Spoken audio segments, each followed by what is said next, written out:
Peço então que a gente se concentre um minuto, possamos fechar nossos olhos, nos esquecer dos nossos problemas, dos nossos compromissos por um minuto, possamos absorver da melhor forma as palavras que serão ditas aqui hoje, que vêm trazer para nós um pouco mais da história do Espiritismo, e essa doutrina maravilhosa que nos foi prometida, né, pelo Cristo.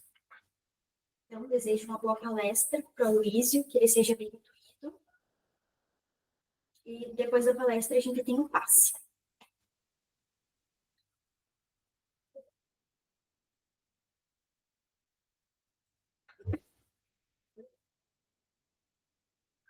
Pessoal, boa noite, então. Eu quero iniciar com o prefácio do Evangelho segundo o Espiritismo, que é uma mensagem do Espírito da Verdade. Ele diz assim: os Espíritos do Senhor, que são as virtudes dos céus, como um imenso exército que se movimenta desde que dele recebeu o comando, espalham-se sobre toda a superfície da terra, semelhantes a estrelas cadentes, vêm iluminar o caminho e abrir os olhos aos cegos. Eu vos digo em verdade que são chegados os tempos em que todas as coisas devem ser reestabelecidas em seu sentido verdadeiro, para dissipar as trevas, confundir os orgulhosos e glorificar os justos. As grandes vozes do céu ressoam com o som da trombeta, e os coros dos anjos se reúnem. Homens, nós vos convidamos ao concerto divino, que vossas mãos tomem a lira, que vossas vozes se unam, e que num hino sagrado se estendam e vibrem de uma extremidade à outra do universo. Homens, irmãos a quem amamos, estamos juntos de vós. Amai-vos também uns aos outros, e dizei do fundo do vosso coração, fazendo as vontades do Pai que está no céu: Senhor, Senhor, e podereis entrar no reino dos céus. É uma mensagem do Espírito da Verdade que está no prefácio do Evangelho segundo o Espiritismo, né?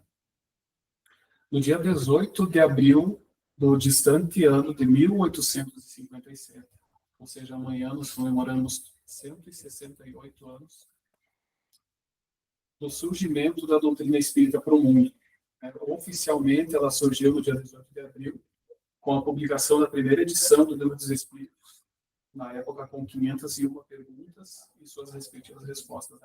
Posteriormente, foi ampliada para as atuais 1019.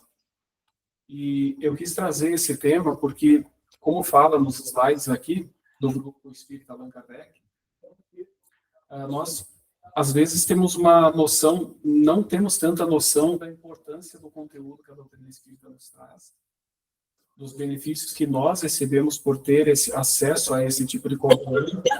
E alguns eu tenho certeza que sim, mas muitos, a maioria, acabam não agradecendo de maneira muito clara por todos esses benefícios, né?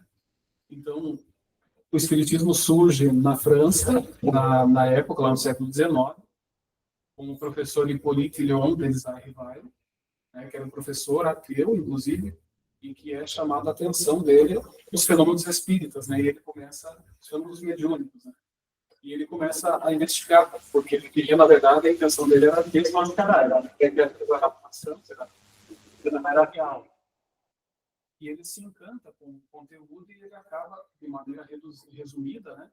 Ele acaba pegando várias informações de vários espíritos em várias partes do mundo e ele acaba fazendo a codificação, ou seja, ele faz a organização das informações, usando um critério que trazia muito mais sentido, muito mais certeza do que ele estava colocando nas obras.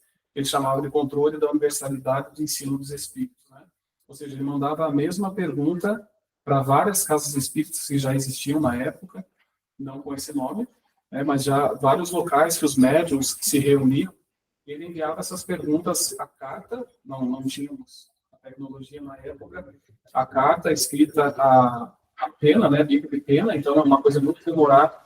Ele mandava a mesma pergunta para vários locais, espalhado por vários locais. E a resposta precisava ser a mesma, para que ele pudesse considerar como verdadeiro e colocar no livro. Então, ele fez todo esse trabalho, esse trabalho que demorou muito tempo. para ele conseguir fazer a publicação da primeira edição do Livro dos Espíritos, que marca aí, então, a apresentação, o surgimento da doutrina espírita para o mundo, né, que amanhã comemora, então, 168 anos. Aqui no Evangelho segundo o Espiritismo, no capítulo 10, ele vai dizer, tem uma mensagem de Dufresne, que é um bispo, que ele diz o seguinte: Espiritismo, doutrina consoladora e bendita. Felizes do que te conhecem e tiram proveito dos salutares ensinamentos dos Espíritos do Senhor. Aqui a gente já pode pegar um gancho sobre a questão das interpretações, né? O Espiritismo, como vai dizer aqui no próximo, nesse outro slide, ele vai dizer que assim como Cristo disse, eu não vim destruir a lei, porém cumpri-la, também o Espiritismo diz, eu não venho destruir a lei cristã, mas dar-lhe execução. Então, a gente vai ver que o Espiritismo ele vem trazer as mesmas falas de Jesus de uma maneira mais clara, de uma maneira mais simples, mais fácil de compreender, né? Jesus, como foi falado na prece, Jesus prometeu o Consolador, né? Ele fala naquela passagem, ele diz que no final dos tempos, eu rogarei ao Pai para que ele vos envie um Consolador, Paracleto. Algumas traduções de Paracleto seria uma espécie de advogado, ou seja, aquele que vai te defender, aquele que vai brigar por vocês, né? E para nós, no nosso entendimento, o Espiritismo se encaixa perfeitamente com essa promessa de Jesus, né? Ele diz assim, vai relembrar tudo o que eu disse e trazer muito mais. Então, hoje a gente pega, por exemplo, nesse slide aqui que ele fala, felizes dos que te conhecem e tiram proveito salutar dos ensinamentos dos Espíritos do Senhor. Uma das interpretações que a gente tem diferente com a doutrina espírita, por exemplo, das bem-aventuranças, né? Bem-aventurados significa felizes, seria a mesma frase aqui, poderia ser substituída aqui por bem-aventurados que te conhecem e tiram proveito salutares, porque bem-aventurados significa felizes. Então a gente se pergunta, às vezes, por que não colocaram felizes já, né? Talvez seria uma forma bem mais fácil de compreender. Felizes os pobres de espírito, porque, né, você conseguiria entender muito melhor. E aí nessa mesma bem-aventurança, que é a primeira, e não é por acaso, né? Ele fala dos humildes, bem-aventurados os pobres de espírito são os humildes. E aí quando a gente vai pegar a etimologia da palavra, a palavra humilde, ela vem da palavra humus. E humus significa terreno próprio para receber a semente, ou solo fértil. E aí a gente faz uma associação à parábola do semeador, e a gente vai ver que o semeador saiu a semear, né? A gente pode substituir as sementes, ou dizer que as sementes são as sementes do conhecimento. Ele vai dizer que umas sementes caíram nos espinheiros, né, foram abafadas, sufocadas e não vingaram. Outras caíram em pedregulhos, também não tinha terra suficiente e não vingaram. Mas as que caíram em solo fértil foram as que germinaram, que deram fruto, flores e frutos, né? Então, se a gente pegar as informações e juntar, felizes os humildes, os pobres de espírito, ou seja, os que têm o coração humilde, que têm a capacidade de receber a semente do conhecimento no coração e fazer com que ela germine. Então, são informações que, talvez, claro que tem um sentido para isso, né? Mas poderia ter sido utilizada uma palavra mais simples, o próprio evangelho. Evangelho significa boa nova, boa notícia, né? Então, o mundo estava totalmente perdido, ninguém sabia direito o que fazer. Jesus vem e traz uma boa notícia, mostrando qual é o caminho que a gente deveria seguir. Então, talvez se utilizasse essa boa notícia, talvez ele chamaria mais. Só que a gente entende também perfeitamente que o conhecimento ele tem que ser derramado aos poucos. Ele não pode ser muito de uma vez, porque senão ele não é como a luz, né? A luz ela tem que ser numa potência que ela ilumine, mas se ela for muito forte, ela cega. E o conhecimento da mesma forma. Então, a gente entende que o conhecimento ele tem que ser trazido aos poucos, a conta-gotas, para que cada um consiga pegar e interpretar com calma, né? E aqueles que estavam prontos, como Jesus mesmo dizia, uma frase que me intrigava um pouco, que eu achava que ficava meio confuso, que ele dizia assim, ouçam, aqueles que têm ouvidos de ouvir, ouçam. Isso que eu pensei, todo mundo tem ouvido, todo mundo vai ouvir, né? Só que ele queria dizer que ele falava o ensinamento e quem estava pronto compreendia. Quem não estava pronto ficava... Que nem quando alguém conta uma piada perto da gente, não entende, fica... Você ouviu, mas não entendeu, né? Aí todo mundo ri, só você não. Então, quando ele falava o ensinamento, ele dizia aqueles que têm ouvido de ouvir, ouçam. Então, ele falava o ensinamento, aquele que estava pronto, no nível evolutivo, fosse capaz de compreender aquele ensinamento, ele ia compreender. Então, talvez a história, os ensinamentos, eles eram largados com essas palavras mais difíceis, justamente para ganhar tempo. e daí a humanidade vai evoluindo, vai buscando mais conhecimento, vai tentando identificar aqui, aí vai fazendo interpretação aqui e ali, para poder encontrar qual é o sentido do ensinamento. Então, todas as falas de Jesus, a maioria delas eram através de parábolas, justamente nesse sentido, né, que ele deixava o conhecimento no ar e aquele que tivesse capacidade de compreender, ele compreendia. Mas nesses slides aqui, eles trazem muito a questão de agradecer mesmo a questão de termos acesso a esse conteúdo. Aqui, por exemplo, Paulo, apóstolo, no capítulo 15, ele vai dizer assim: meus amigos, agradecei a Deus o haver permitido que pudesses gozar a luz do Espiritismo. Não é que somente os que a possuem, hajam de ser salvos.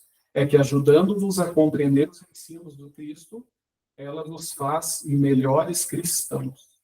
Então, Paulo também recomenda que a gente agradecer a oportunidade de estarmos encarnados nessa época, uma época muito importante, e nós sabemos que a Terra está passando por um período de transição. A Terra deixa de pertencer aos mundos inferiores e passa a pertencer a um mundo de transição, que na verdade a transição mesmo é regeneração, né? Nós estamos em transição de expiação e provas para regeneração, mas a verdadeira regeneração é o período de regeneração. Esse é o que, segundo o Espírito Emmanuel, seria um período de em torno de 1000 anos que a Terra vai ficar em período de regeneração.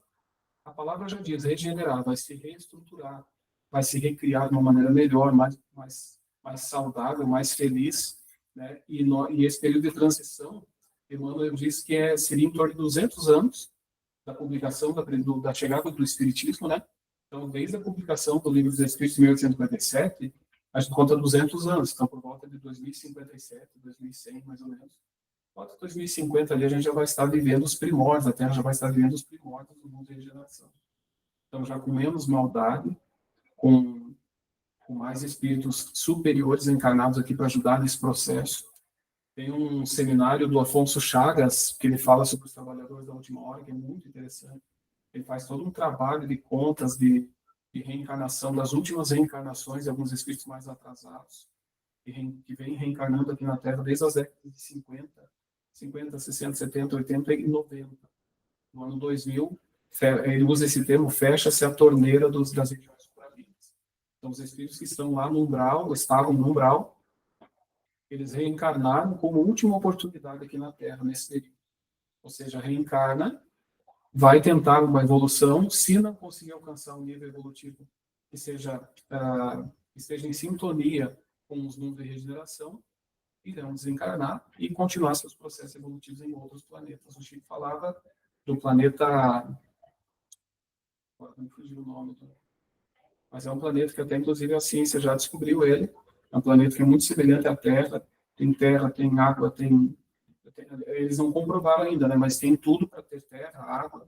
E segundo informações do Chico, esse planeta ele é exatamente o mesmo tipo que a Terra, só ele é muito maior. Mas ele tem os animais na floresta, tem animais na água, os peixes, tem pássaros, tem a mesma coisa. É um planeta que ainda está pertence aos mundos primitivos ainda, né? E esse povo que não vai alcançar, que não alcança um nível evolutivo para viver em mundos de regeneração, vão desencarnar e reencarnam nesse planeta para seguir seu processo evolutivo. Mas está reduzindo a evolução deles, não está, porque eles vão reencarnar lá como missionários ou como para ajudar no processo evolutivo daquele planeta. Da mesma forma que aconteceu conosco com Capela, né, os exilados de Capela. Capela muda de categoria, passa para outro plano, para pertencer a outro nível, e aqueles espíritos que não alcançaram reencarnaram aqui na Terra e ajudaram muitos egípcios, né, trazendo muita tecnologia. Essa é a intenção de reencarnar num planeta de categoria inferior. Mas a Terra passa a ser um planeta muito melhor. Isso é uma coisa que nos anima muito, porque, segundo o Afonso, nesse seminário, no ano 2000, encerra a reencarnação de espíritos mais atrasados. Não reencarnam mais. E no ano 2000, será com a autorização de Jesus, ou uma solicitação de Jesus, reencarnam na Terra cerca de 1 milhão de espíritos puros para ajudar no processo de transição. Ou seja, do ano 2000, reencarna 1 milhão de espíritos puros para ajudar nessa transição. Então, a tendência é que o planeta realmente melhore, realmente dê essa alavancada, né? Então, pode ser que muita gente pense, mas não está melhorando, porque tem muita coisa ruim acontecendo, tem muita injustiça acontecendo. A gente tem que lembrar que o Divaldo sempre fala, né, que na Terra pode haver injustos, mas que não existem injustiçados. Então, todo mundo que vai passar aqui, a gente só vai passar aquilo que a gente tem merecimento ou tem alguma pendência para passar. Mas se a gente fazer a conta, esse pessoal vai acontecer muita limpeza, né? Porque esses espíritos que não alcançam essa evolução, que ainda se sentem bem fazendo mal, corrompendo, fazendo tudo que a gente considera errado, que a gente considera que não vai de acordo com os ensinamentos da doutrina espírita, esse pessoal vai desencarnar, como todos nós, né? E aí eles vão desencarnar e não reencarnam mais aqui. E aí espíritos melhores então estão reencarnando, então tem tudo para a Terra passar a ser um planeta muito melhor. Por isso nós não podemos perder as esperanças nunca.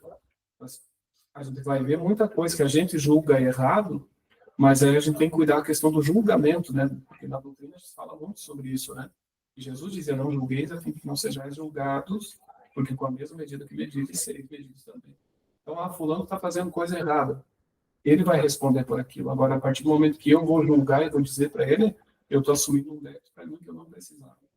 Então, isso é uma coisa que a doutrina espírita nos ensina, a questão do julgamento. É fácil fazer? Não, não é fácil.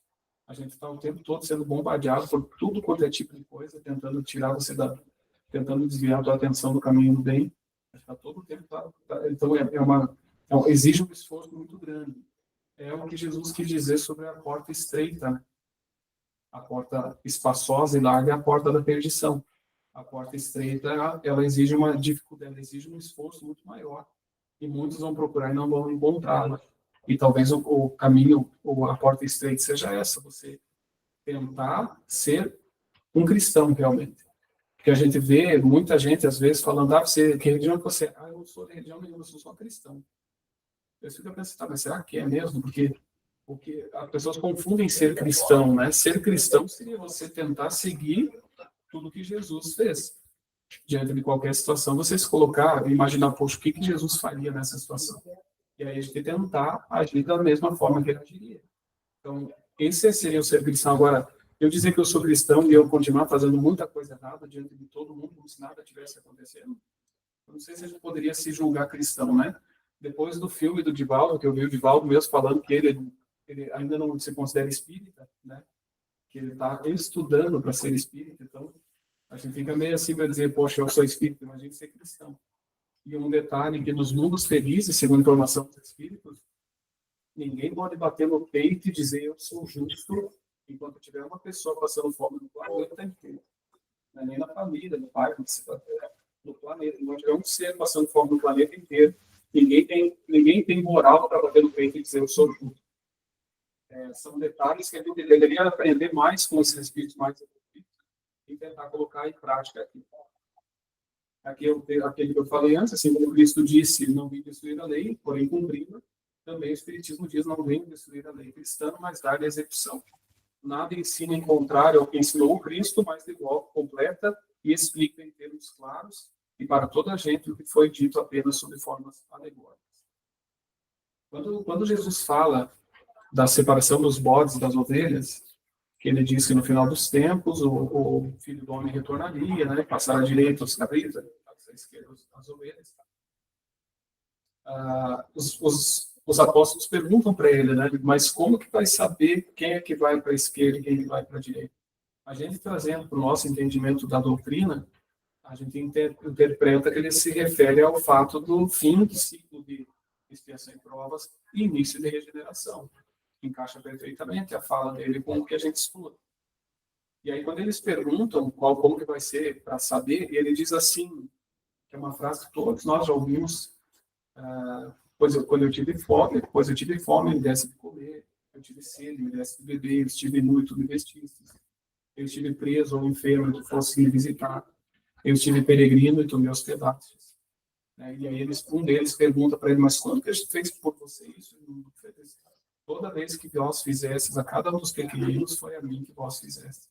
Então, ele coloca a caridade como o único critério que vai ser utilizado para saber quem continua e quem segue sua trajetória em outros planetas.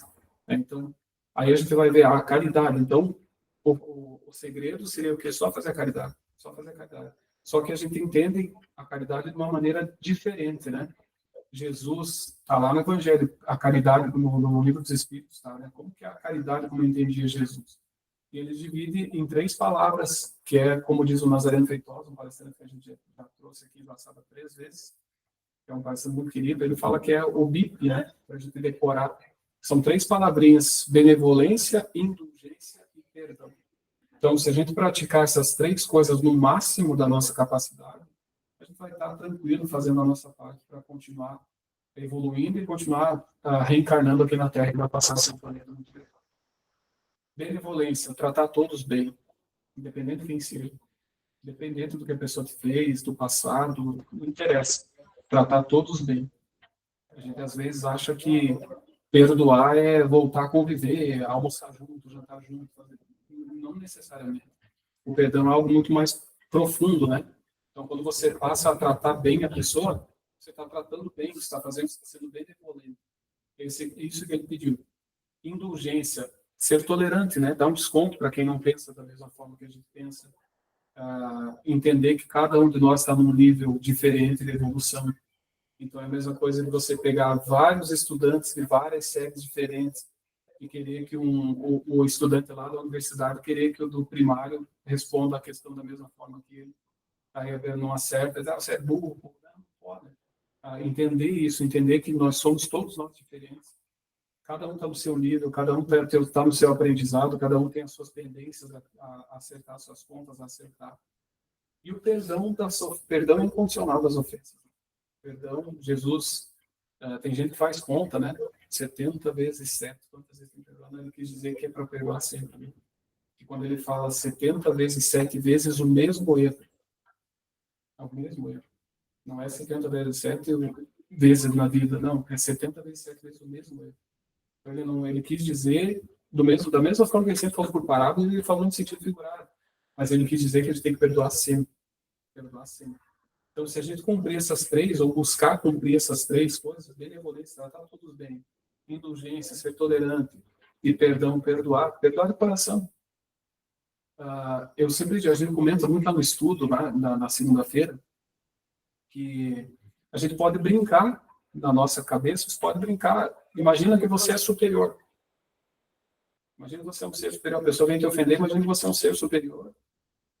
Eu sempre digo, você não consegue, você não existe uma maneira no mundo que você faça para você conseguir ofender o espírito superior. Você não vai conseguir ofender. Ele pode xingar, ele pode falar o que quiser para ele. Ele não vai se ofender. Ele vai olhar para a gente e vai sentir compaixão. Da mesma forma que Jesus, quando ele está na cruz, e os soldados romanos lá estão lá para enfiar aquela lança no coração dele.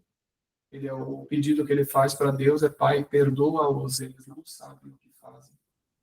Então, tipo, ele sabia que eles não sabiam o que estavam fazendo. Então, isso é compaixão. É ter compaixão, é saber que o outro nem sabe. É uma criança, quando uma criança vem, faz alguma coisa errada, você vai lá, ele vai encher o saco, vai brincar. É uma criança, ela não tem noção ainda daquilo, ela não sabe direito. E nós somos crianças espiritualmente falando. Né? Os espíritos dizem que nós estamos na infância espiritual. Então, os espíritos superiores eles vão ter compaixão de nós, dos nossos erros, vão dar quantas chances forem necessárias. Nosso mentor espiritual, nosso orientador espiritual, né, nosso anjo da guarda, enfim, a gente às vezes fica pensando, eu já tinha abandonado, né? A gente fica pensando, às vezes, não. Quanta coisa ele está falando, né? Porque ele fala com a gente, até aqui fala na última aqui, ele fala da sentinela vigilante, que é a voz da consciência, é o nosso anjo da guarda, nosso mentor falando com a gente o tempo todo. Né? E aí a gente fica pensando assim, ele fala para a gente, e ele vai lá e faz errado de novo. Porque não é aquela criança que você fala, não faz isso, ela vai indo e faz de novo. Só que a diferença é que a gente na primeira, na segunda, a gente fala, na terceira a gente já grita, a criança já pega um chinelo, alguma coisa. E eles não, eles têm toda a paciência do mundo. Porque eles sabem que eles já passaram por isso que a gente está passando. E eles têm essa indulgência, têm essa tolerância com a gente, né? Aqui ele fala que o Espiritismo vem abrir os olhos e os ouvidos, porque fala sem figuras e sem alegorias. Ele ergue o véu deixado propositalmente sobre certos mistérios. É outra coisa que a gente já falou muito lá no centro do nosso estudo. Se a gente pegar, o estudo do Livro dos Espíritos há muitos anos já. Eu creio que aqui também, quem faz o Evangelho lá já tem um conhecimento do Livro dos Espíritos. E a gente vai ver que tem uma quantidade muito grande de perguntas que não são respondidas. Kardec pergunta e eles respondem só: olha, vocês não têm capacidade intelectual para entender. E só fala isso e vai para outra pergunta. Não insista, porque não, vocês não vão entender. Porque é o que eu falei antes, o conhecimento ele tem que ser largado aos poucos, né?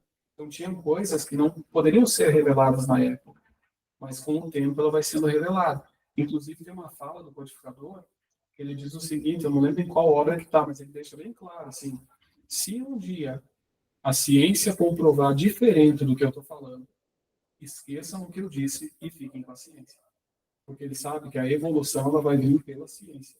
Então, pode ser que mais tarde, quando for permitido, a ciência vai divulgar, vai descobrir algumas outras coisas, não vai ser permitido que a ciência divulgue algumas outras coisas, que talvez vão de contrário com o que ele falou, mas ele falou que era adequado à época, que é a mesma situação que se refere ao Antigo Testamento.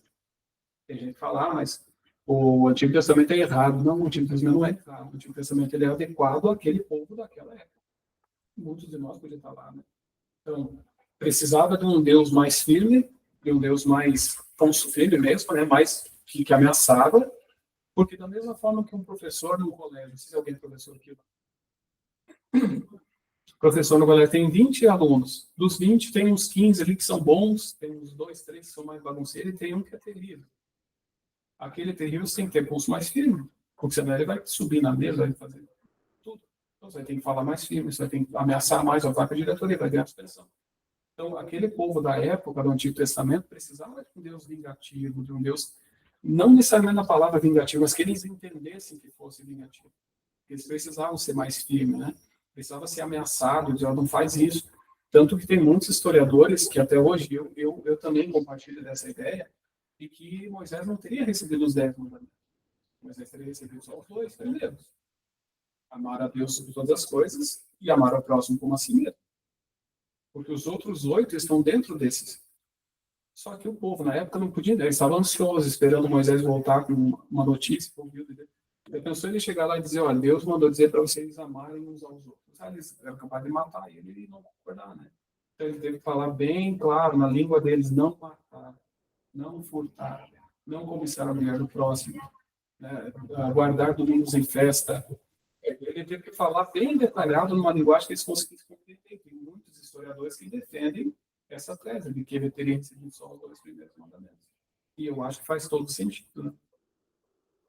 Aqui no livro dos Médiuns, Kardec vai dizer, não esqueçais que o fim essencial, exclusivo do Espiritismo é a vossa melhora.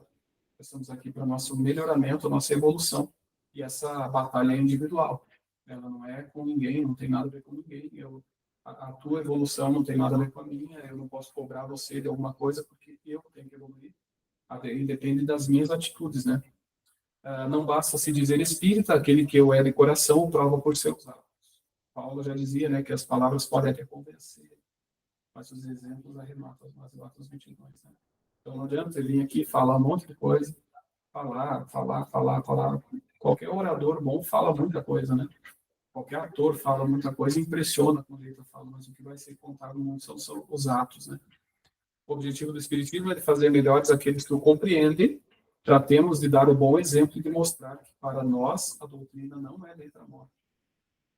Mostrar para os outros que a doutrina está fazendo sentido na nossa vida. Eu costumo dizer que isso é uma opinião minha, uma coisa minha, né? Que eu raramente convido alguém para ir na casa espírita. Raramente eu digo, vamos lá, você tem que ir, você precisa ir. Raramente eu falo isso, porque eu acho que a doutrina ela tem que fazer bem que as pessoas percebam essa mudança em você. E elas comecem a se questionar o que está acontecendo. Ela não valia nada. Agora começou a frequentar aquela casa espírita, ela tá tão agradável conversar, tá tão legal, tá falando umas coisas bacanas. Chama a atenção das pessoas e as pessoas vão começar a procurar. Eu acho que uma das formas de fazer é isso, é que nem aqui diz, né?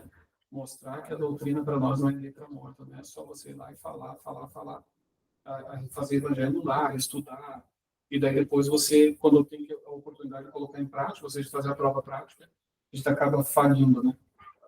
Aqui da sentinela vigilante, Deus em sua misericórdia infinita nos pôs no fundo do coração uma sentinela vigilante, que se chama consciência.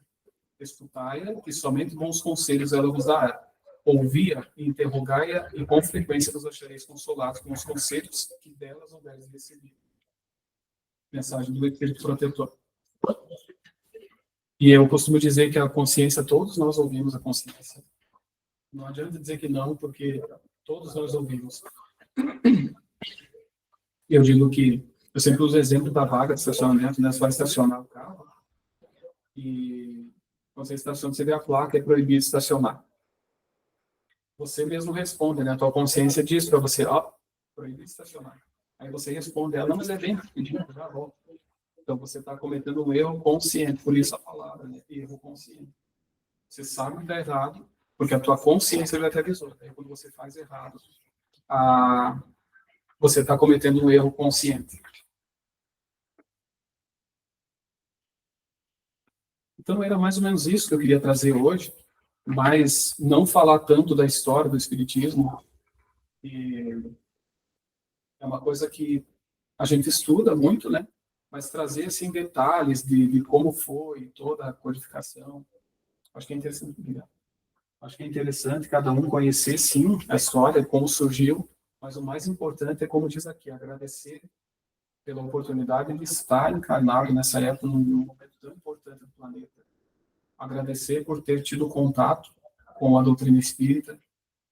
Eu até hoje encontrei no mercado uma amiga minha, que lá em 2009 foi ela que me falou do espiritismo. Eu nunca tinha ouvido falar. E ela me falou, eu estou indo num centro espírita, eu já tinha ouvido falar, mas na minha cabeça o que era? Centro de macumba, e fazer isso, fazer aquilo. É o que todo mundo pensa, né? Quem não conhece. E eu lembro que aí eu comecei a frequentar com ela, depois ela parou e eu segui. E eu lembro que eu dizia assim para mim mesmo, não, eu não quero me envolver com isso, eu quero só frequentar, assistir as palestras. Não quero estudar, não quero trabalhar, não quero fazer nada. Hoje eu estou aí, quase 16 anos depois, hoje dá uma pequena contribuição com as palestras, coordeno o grupo de estudos lá da segunda-feira, do Obreiros da Luz. E para quem não queria se envolver, acho que me envolveu um pouco, né? Mas não tem como. Eu sempre digo que só fala mal do Espiritismo quem não conhece. Porque quem conhece não tem como não se encantar, não tem como não se apaixonar. Não tem cobrança de ninguém. A doutrina coloca bem claro que o único que vai cobrar nós somos nós mesmos. É a nossa consciência. Jamais alguém vai chegar e vai dizer, você não pode vir aqui porque você fez isso, isso, aquilo. É a nossa própria consciência.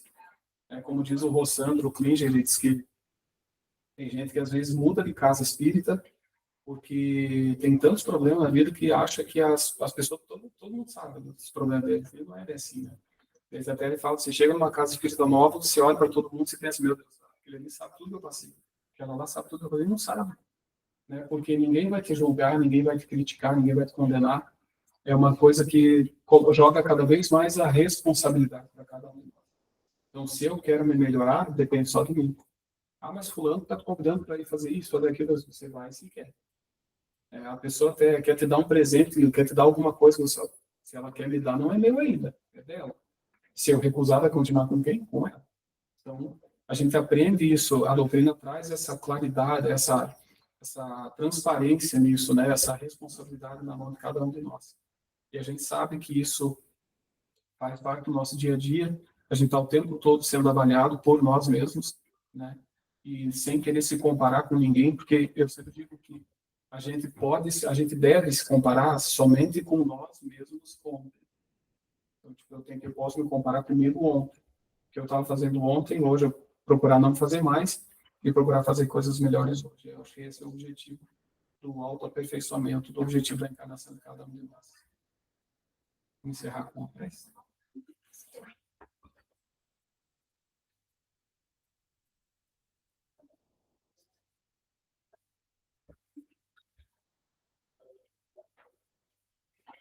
Então, aproveitando a energia que se faz nesse ambiente, agradecendo a espiritualidade amiga dessa casa, aos mentores espirituais dessa casa, aos mentores espirituais de cada um de nós, pelo auxílio, pela intuição, pela inspiração, por nos trazer esse conteúdo, essa doutrina tão abençoada, que nos acolhe, nos consola, nos esclarece, nos orienta, nos dá força para conseguir seguir na nossa batalha diária, que nos traz a certeza da justiça divina, que nos traz a certeza de que Deus não dá um fardo jamais mais pesado que a gente possa carregar. E que nós estamos aqui sempre para evoluir.